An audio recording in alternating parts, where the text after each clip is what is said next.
Ethiopia's PM Abiy Ahmed, from Nobel winner to war commander. Abiy Ahmed will remain Ethiopia's prime minister after his party won the elections yet again. Since taking office in 2018, he has attracted both strong supporters and fierce critics, reflecting his polarizing leadership. Abiy Ahmed was considered a young and dynamic African leader, though his reputation as a peacemaker has been tarnished in recent years.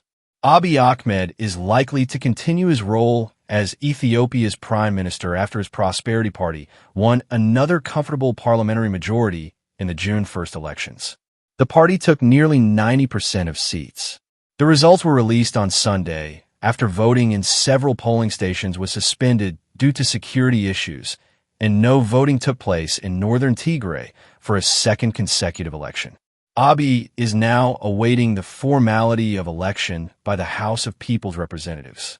Abiy burst onto the world stage as a young, dynamic leader of Ethiopia in 2018. But his journey to the top job began long before that. In the 1990s, he had a career with the Ethiopian National Defense Force, ENDF, before leading Ethiopia's Cyber Intelligence Service, INSA. He first became known nationally as a politician in 2010, when he rose through the ranks of the Oromo People's Democratic Organization, OPDO.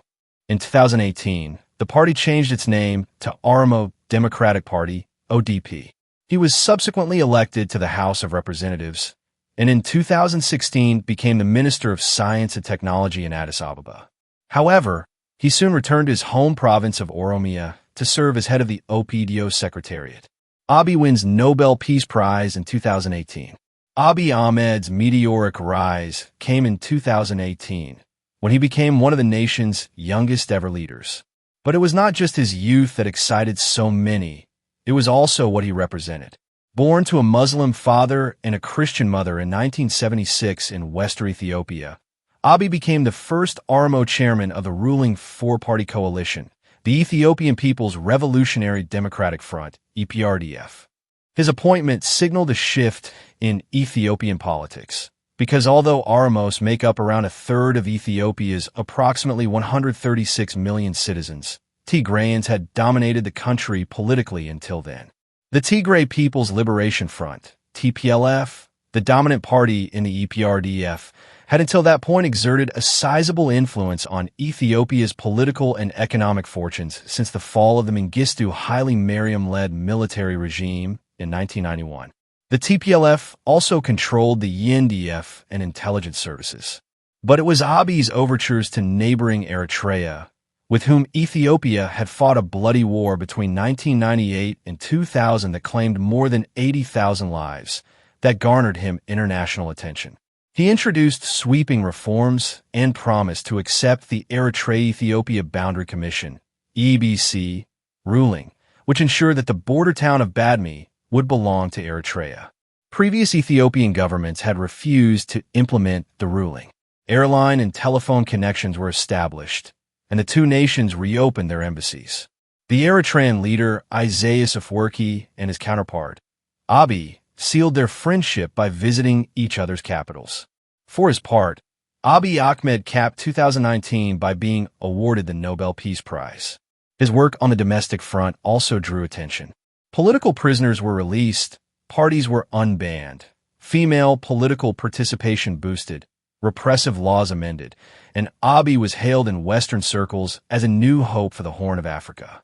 Out with the EPRDF, in with the Prosperity Party.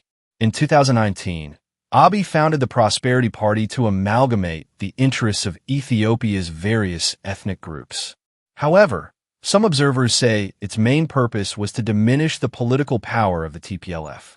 All in all, 9 parties came together to form the Prosperity Party, with Abiy at the helm.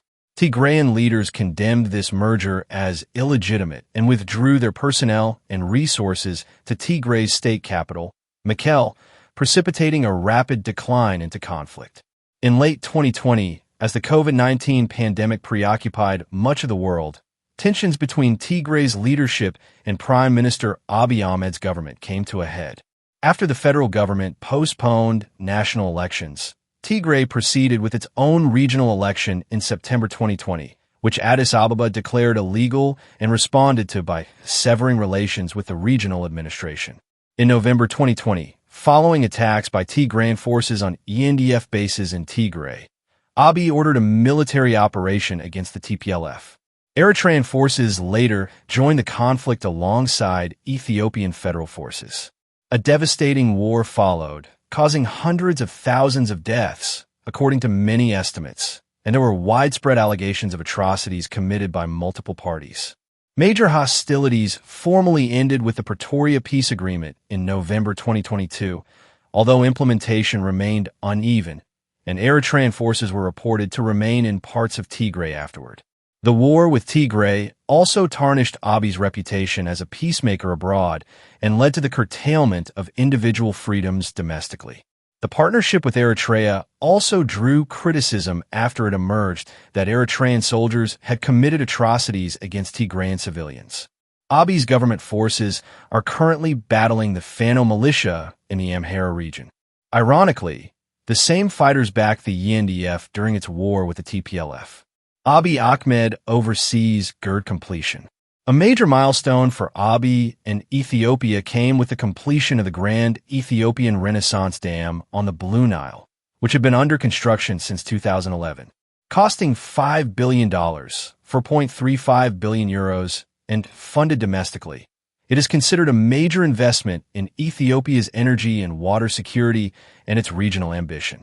It also brought Abiy Ahmed's government into conflict with its downstream neighbors Sudan and Egypt.